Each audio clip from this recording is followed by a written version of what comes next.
three, four.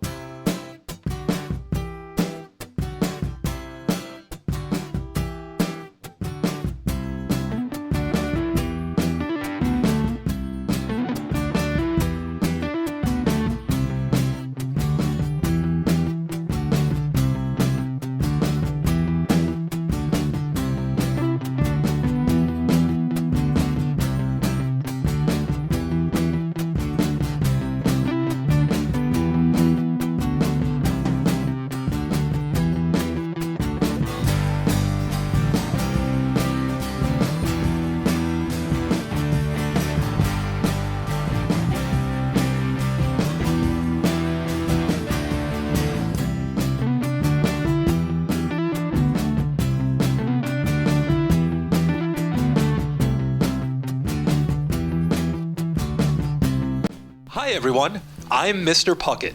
Thank you so much for checking out what's only my 12th YouTube video of all time. This is Ask MrPuckett Anything. What I did in this past week is put on all my social media accounts a request. I said if you could ask me anything in the world or request I do something on the video, what would those questions or requests be? This video is the result of those questions and requests.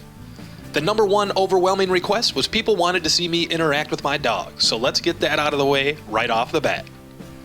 The second most common request was that people wanted to hear me play music. Now, this is something I don't do very often, so I was a little nervous to do that. I'm gonna put it at the very end of this video. All that out of the way, let's go ahead and check out the very first question for Ask MrPuckett Anything. As a child, what did you want to be when you grew up? Has that goal changed significantly for you as an adult? If so, was it a gradual evolution or was it the result of a particular life experience? I think I had a pretty normal childlike dream for the future. I wanted to be a sports star. You know, I was pretty good at soccer when I was a child. Even got to play in Europe on an 18 and under team when I was only 14.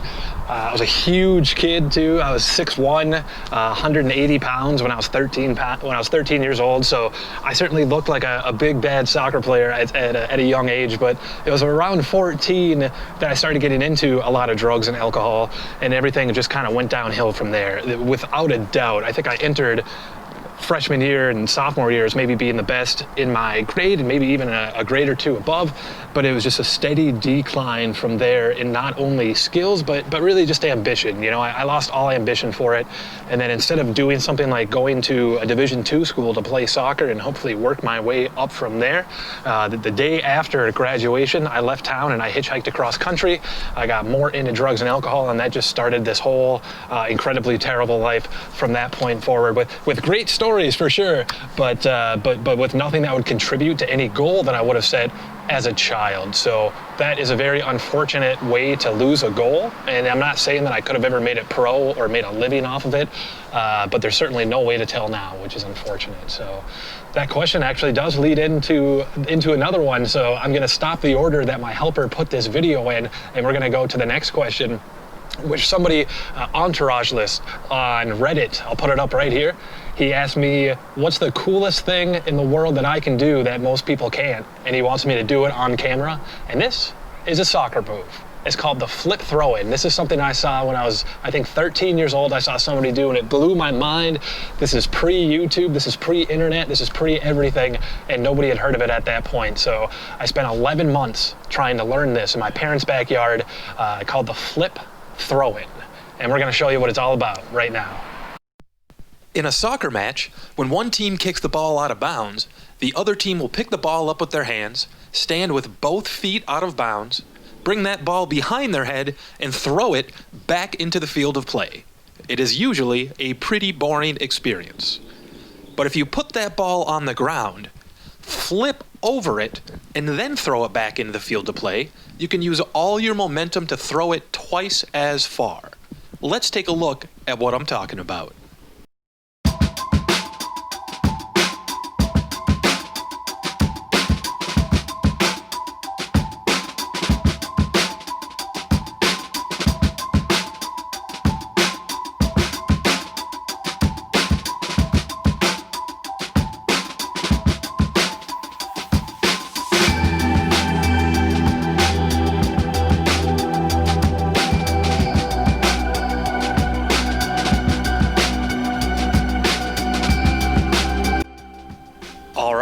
let's check out the next request. What's got you excited about the future? Oh gosh, it's a wonderful question because it elicits an honest response that I wouldn't probably normally give, especially on a Wholesome YouTube channel, and that's that I'm far more terrified of the future than I am excited. I mean, my excitement level is way down here out of the frame, and that's partly because I've been homeless before, and I know what that entails and how terrifying that was, and I still have nightmares about it, and it's usually the first thing I think about when I wake up. But that has intensified recently, not only leaving Imager as a job, but really just not being where I could be financially. And that's really just putting it lightly, that I look, I mean, I'm not even talking 10 years out. I'm looking at like August and wondering what the heck I'm gonna do with my life at that point, let alone 2022, and the terrifying thoughts of what could happen if I don't find employment or I don't find a way to pay rent. And I think it's important to talk about because we've mentioned before on this channel that people on social media put their best lives out there for everyone to see, and it can make you feel like you're all alone in your pain and strife. But I think it's something that's very common that a lot of people deal with, especially in my position in recovery, but anyone being terrified of the future and being terrified of not being able to pay bills and what the heck they're gonna do if they're not in a comfortable position employment-wise. So I'm not very excited for the future, and I hope so dearly that changes and something comes along, whether it's a job or whatever it might be, to change that for me, to get me excited about the future, because right now it's just not there. And that's my honest answer. I can tell you from a day-to-day perspective, doing these videos is certainly something that I get very excited for. I do something for this channel every single day of the week, whether that's shooting or figuring out what the next video is, or contacting people and putting ads on Craigslist to try to get people in the videos. So that's something that does bring me a lot of joy. But if we're talking about the future, that is not something that elicits joy. So hopefully that changes in the future. And if you're going through the same thing, just know that you're not alone. I'm here with you, and I hope your situation changes as well. Have you found joy in your life? Do you feel that you bring joy to others? I can answer that last one for you. It is a resounding yes. Yes, I have found joy in my life, and actually making these videos has helped a lot. If anybody watched my Dear Nashville, What is Happiness video, it really taught me an important lesson and something I've been struggling with for a long time.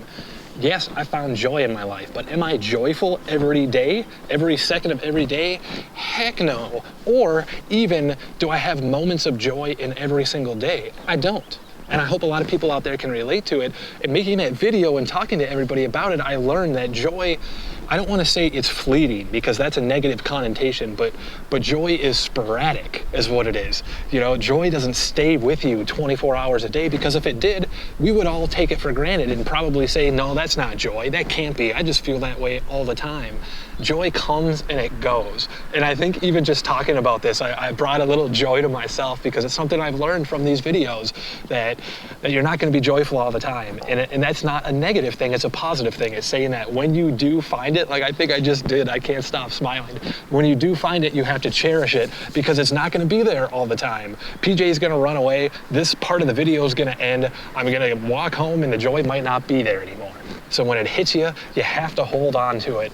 And I don't know if I'm that good at creating joy as much as I am focusing on it, you know, living in the moment when it's here, as opposed to trying to make it happen 24/7, which is what I did in early recovery, trying to do all of these things that I thought would bring me joy, and they didn't, and that got me down all the time. Joy is sporadic, and that's a beautiful thing. Why aren't you in a relationship? Why aren't I in a relationship? Do you want to tell them? Do you want to tell them? You might be surprised to learn that I think it's coming up on 5 years now where I've only had one date, and that one date did not go very well. I haven't, oh God, it's been so long, man. And I did in the past, certainly. I mean, I had long-term, incredible women in my life, and even lived with a handful of them too, all over the country, Los Angeles, Minneapolis, Seattle, these amazing women that towards the end stage of my addiction, I did more and more harm to. I think emotionally. Now, especially the woman I was with in Seattle, kind of right before I admitted I finally had a problem. I had had a problem for years with drugs and alcohol for decades, but I hadn't admitted it until it got so bad that I just couldn't avoid it anymore. And I think I did so much harm to her emotionally because I was just the worst person, you know, and it was just, I was the guy on the couch who wouldn't move for weeks at a time. I wasn't helping her pay rent. I wasn't working. I was a negative person. And I mean, there was no abuse or anything like that going on, emotional or otherwise, but it was just, I mean, I don't know how she dealt with me when I was like that. This woman was an absolute saint, and she should have kicked me out so long before she actually did kick me out and I started my homeless journey. But I mean, she's on my 9th step. The 9th step in Alcoholics Anonymous is making amends with the people you've wronged. And unfortunately, I haven't been able to get a hold of her to do that. And I don't think I ever will. She doesn't want to talk to me. And if I was in her spot, I probably wouldn't either, because I was just a zombie, you know, and I refused to do anything. And this went on for over a year that we lived together. And I was just an incredibly negative person. And I don't want to hurt anybody like that again. Yeah, I guess I think that even though I'm in a better place now, that's my experience with relationships. That's my biggest experience is that I am not the person to get involved with.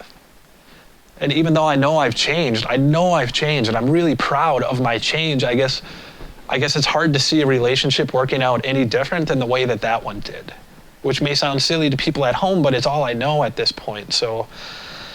And then you get so far, right? Like I had gone a year without a woman, and then it was like, well, I mean, it's no big deal. I'll focus on MrPuckett at the time, and then it just felt like it was never going to happen. It was like I'd go on Tinder and swipe a little bit. You know, I don't go to bars. There's not a great way for somebody in my position to meet people.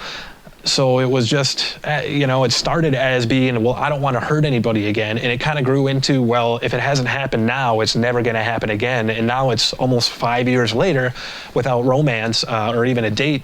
And it just kind of feels like it's never going to happen. So why try? And I know that's such a terrible message to give you because I'm always talking about doing something new, do something that scares you, push the envelope.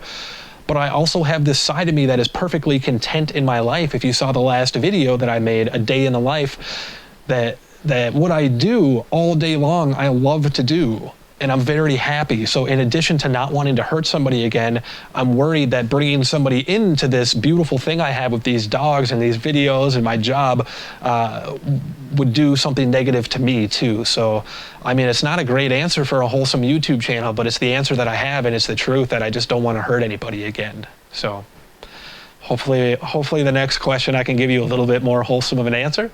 So we'll cut this one right now and we'll check out the next question. What is the scariest part about being homeless? The scariest part about being homeless, I mean, it's such a terrifying experience for so many reasons. I guess when I started my homeless journey, I was in Seattle, Washington, and I was jacked twice within the first month of not having a home. Which means my stuff was stolen. Now, the first time I was away from my stuff, I had stashed it somewhere I thought was safe. And the second time I was accosted in the middle of the night, sleeping in a junkie park, and 3 gentlemen took everything I owned at that point. So, I mean, you have such a little amount of things, you know. I had a suitcase full of clothes, I had a little bag full of food, and that was it. And by the time that I finally made it out of Seattle, and was still homeless, but I at least made it out of there, I had nothing. So I think the scariest part is protecting what little you have. And it wasn't homeless people that stole my stuff. I don't know what you would call them, just vagrants, criminals, I guess, who see homeless people as an easy target. And what are they doing with my clothes? You know, a couple of size 32 pants and a couple of t-shirts. Like, what's the point? And I think it's just trying to drive fear into people and getting off on it. I don't know, but it's a terrifying experience head to toe. And certainly I think watching over your stuff would probably be the scariest part for me, and not something I ever want to go through again. When did you turn to the wholesome side? And And I guess I had thought that was an easy answer. I started posting wholesome things in early 2019. I had not yet had a year of sobriety, and I was still miserable, absolutely miserable in every aspect of my life, my job, my home, and everything. But things really turned around for me at that point, and I felt like that was a huge change in personality too. When I started doing nice things, when I started looking out for other people and just living wholesomely. And I talked about this on Facebook, where I have all of my in real life friends, especially from back in the day, from high school, in my early 20s, who were all very quick to point out that that wasn't a change for me, that evidently they had always seen me as this happy-go-lucky, wholesome, and incredibly nice person back in my teen years and 20s, which I don't think I would have described myself as, because I was struggling so bad, even at that early age, with my addiction. But evidently they didn't see much of a change for me, and I think that felt really good, but it was an eye-opening experience, because to me, when I started posting them is when that changed me, because it felt like it was a fake it till you make it, project this image and do all of these kind things, even if they're not in your heart, because sooner or later it's going to become who you are. I had one of my first sponsors who used to say to me all the time, you can't think your way into a new way of acting. You have to act your way into a new way of thinking, and that always stuck with me. So evidently I was always a little wholesome, but in that early 2019, when I started posting and getting positive feedback for it was the thing. It wasn't like I just put out wholesome things and all of a sudden I was Mr. Wholesome. It was the feedback that I had gotten from thousands of people. These posts were averaging 150,000 views a pop. I was getting millions of views a week and thousands of messages at one point per week. And we've talked about acceptance before on this channel, how I always struggled with that and still struggle with how I don't feel accepted by anyone, even my own friends who tell me all the time how accepted I am. It's just it's a mental flaw in my depression and anxiety. So I think evidently I was always on the wholesome side, but that really, really became a vocal point of acceptance for me when I realized I could be that person. I could be the helpful person, and people would respect that, and more than respect, they would accept it as who I was. So I guess if it was fake it till I make it at that point, I eventually certainly made it, because I feel that way now. I don't feel the negativity that I used to, especially in my addiction and my homelessness. I pass people on the street and I might not always say hello, but I feel like I want to do something for every single person, and I try to do as much as humanly possible for my community without putting it on, videos or Reddit or whatever it is, because some things are best kept between you and somebody else. So I guess there's no good answer for when I turned to the wholesome side. I started posting in 2019, but evidently I was wholesome for a long time before that. So that's a great question. Let's check out the next one. As someone that is currently in a very dark place, how would you suggest I start to find my way out of it? I've done meds, counseling, CBT, nothing seems to help. I have a lot of trouble building and maintaining relationships as well. Kind of feel very stuck. That's tough, and I mean, I can definitely relate to that. In trying everything, trying every single thing and it not working. Now, of course, I had the addiction on the side, but I was dual diagnosis with my major depression and generalized anxiety, which I wasn't even diagnosed at the time and had no idea what I was dealing with. And everybody tells you the same thing. Everybody just keeps saying, don't give up. Don't give up, which means nothing. It means absolutely nothing to somebody who's struggling to say don't give up, because I felt like I gave up way more times than I tried to get help, and that includes suicide attempts. That includes just sleeping on the street instead of doing if I had an opportunity to do something else. So I'm not going to say don't give up. I'm going to say try something new. And I want to go back to something that we've talked about before, is that our physical actions contribute the most to our mental stability. And that's the running, that's the eating healthy and the sleeping healthy and doing everything you can physically to feel good is going to help your mental status so much. And I'm not going to say it's going to cure depression or anything like that, but it's going to get you to a point where you're feeling well enough to deal with some of this. When some of these issues pile up mentally, it just feels like they're stacked so high against you that there's nothing you can do. But once you start, feeling better physically, you feel a lot better to be able to tackle some of these issues mentally.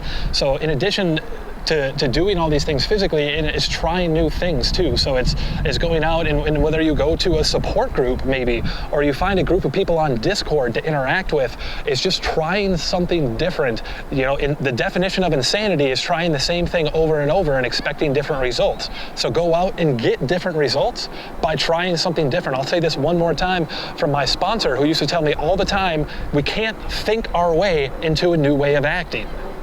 We have to act our way into a new way of thinking. And by God, I hope it works for you, and I hope you come back and tell us about it someday if it does. Prior to moving to Nashville, you have explained that you moved around a lot. What factors contributed to you deciding on each new place you moved to? Also, it seems like you've settled in Nashville for the time being. What made you pick Nashville as a more semi-permanent place to live? I don't have a great answer for that. I guess it really started with the hitchhiking experience. I mentioned earlier in the video that I left my hometown with a small town. I got to experience all these big things. I hitchhiked across country twice, eventually made it back to my hometown. And it was just such an eye-opening experience to see something other than this isolated area that I grew up in. I felt like at that age, not now, but at that age, I felt like I was robbed of a lot of experiences because I was in a small town, and I had a lot of resentments because of that. So I think even from 16, 17 years old, I was 17 when I hitchhiked across country. I was just a child. I think even from a really young age, I knew that I wanted to travel and to see things, but I also hate flying. I hate flying a lot. I have a motion problem. I have an inner ear problem. So the sickness I get on a plane is just not worth flying everywhere. So from a young age, I wanted to see all of America because I could drive, or hitchhike and see it. So one of my earliest moves was from that small town all the way out to San Diego, California, and then from them up to Washington, and then I would say from 2009 to 2018, I moved every single 9 months and just never stayed in one place for very long. And I think that was my way of, I could never afford vacations or doing something like that. So it was kind of my way of being able to see the world or see the country without taking vacations. I would just go somewhere new, get a new crappy job in a new crappy part of the town, and work my way up to a nicer job in a nicer part of town. And then once I had enough money to move, I would do it again, which was great. I have all these amazing experiences, but one thing it really did was left me without a group of friends. All my high school friends stayed in the area, and then all my San Diego friends stayed in the area, in Seattle, and so on and so forth. So by moving like that, I constantly was losing touch with everybody. And yeah, my Facebook might be huge and all these people, but people in my life, I only have 2, and those 2 people I've met since I moved here to Nashville. So I don't have a friend group that I've had for very long, for better or worse, and oftentimes it seems like for worse. I'm not going to say I regret any of the moves, but I certainly regret not being able to have a friend group or to have a support system anywhere in the country at this point. So Nashville, I have enjoyed it since I've moved here. It's the first time I signed a lease in a decade, so I kind of have to stay here for a while, but I do want to. I love my home. I'm kind of isolated and part of the city, so it's like a bunker to me where it's my home. It's nobody else's. Nobody knows where I live. Nobody comes and knocks on my door, and I love that because I'm right next to downtown and can do all this amazing stuff still. So I think I will stay here for some time. I don't drive. I don't have a car. So it's much harder for me to be able to move, especially with 2 dogs. We can't get on a Greyhound or anything like that. So I feel a little stuck at times, but I do think I'll stay in Nashville at least to the end of my lease here, which is going to be in the fall time. And then we'll see what happens if I continue that nomadic life or if somehow I put down roots here and stay for a while. I'm unsure yet. How do you maintain your sobriety? Do you attend Alcoholics Anonymous or Narcotics Anonymous? Or do you have other support systems? Maybe being a runner and a dog owner are what you need? I'd love to know how you hold fast to this remarkable life change. Well, a lot differently now than I did back then, for sure. I mean, I was white-knuckling sobriety so much, and I tried getting sober for 4 years. All 4 years that I was homeless, I was going in and out of treatment centers, in and out of sober camps, and I was trying my best to actually get sober. But for a multitude of reasons, which would be a whole video on itself, it wasn't working. And then there were a couple of things that finally came together for me when I was able to put a couple of months of recovery together, which has now blossomed into the almost 3 years that I have now. And that was really 2 things. And I was one, that I had the first couple of months of sobriety together. And this actually wasn't from rehab. This was from when I was in jail. So that's how I can look at jail as being a positive thing for me. But then once I got out of jail, I had a place to live for the first time, a place to live that wasn't a sober home where all these people were still getting messed up and using drugs, because pretty much everyone I was ever in, they were smoking K2 or PCP or things that didn't show up on drug tests. So it was when I got out of jail, there were my family, which was my dad's side of the family. Come here, Bubs. Come here, little buddy. Hang out with me. Down here in Tennessee, actually, quite a bit farther south of Nashville. I had never met them before. They invited me into their home, and they were just the most amazing people. They fed me. They gave me a room. MrPuckett was there, and it was the first time that I was able to put a couple of months of recovery together and then leave where I was and have a home. Because every time I went to rehab, I got out and I was either, in a sober home where people were using drugs and alcohol, or I was right back on the street. So it was a combination of having that early recovery and then having a safe place to call home. And I think I lived with them for, I don't know, maybe 3 months. And when I got out, it was an 8-month period that I had sober, and I was still miserable. I was still hating my life and white knuckling it, but it was the start that I needed to get to where I am today, which was so important. Now that's a lot different from what I do today. Back then I was going to AA meetings.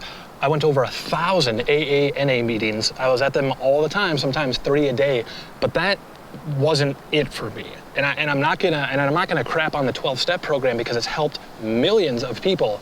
But quite frankly, it was at times detrimental to my own recovery.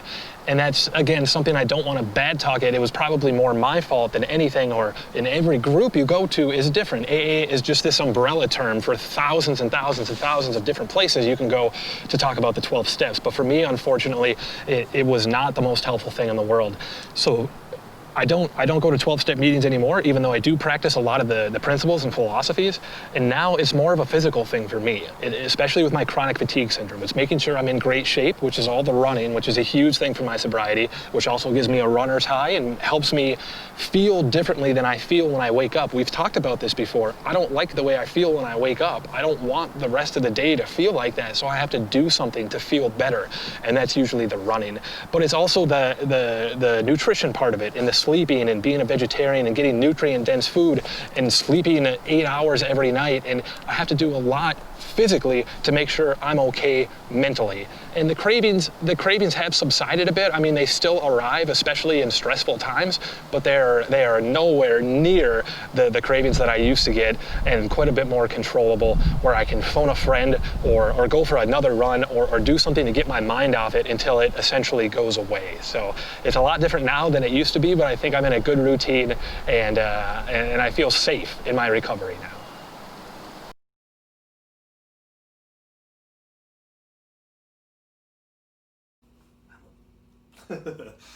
All right, I promised you a song, and here it is.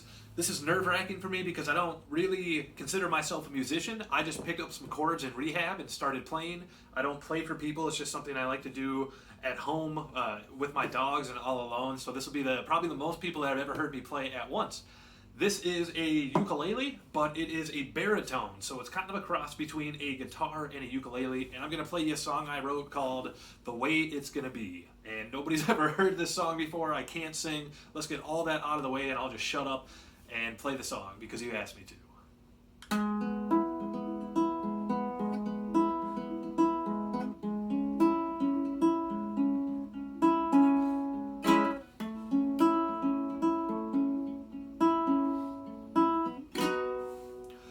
'Cause I was born a rabbi, I was raised a priest, I grew up a monk, and then I died a thief. You make your own fortune, you don't have time to wait. I was always $1 short, now I'm one day too late. That is just the way it is.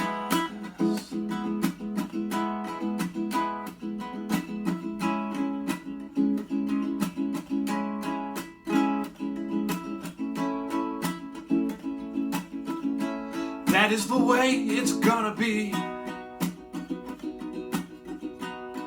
'Cause fortune never smiles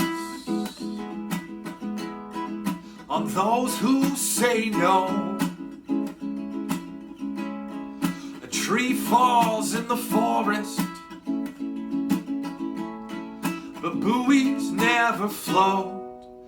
It's a great day in Seattle. I never seen that before. The sun sets in California on a Nashville detour.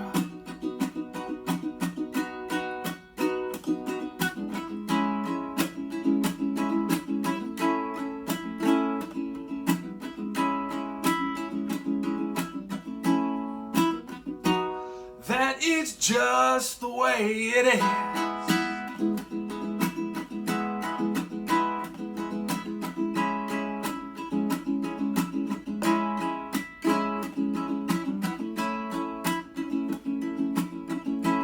That is the way it's gonna be.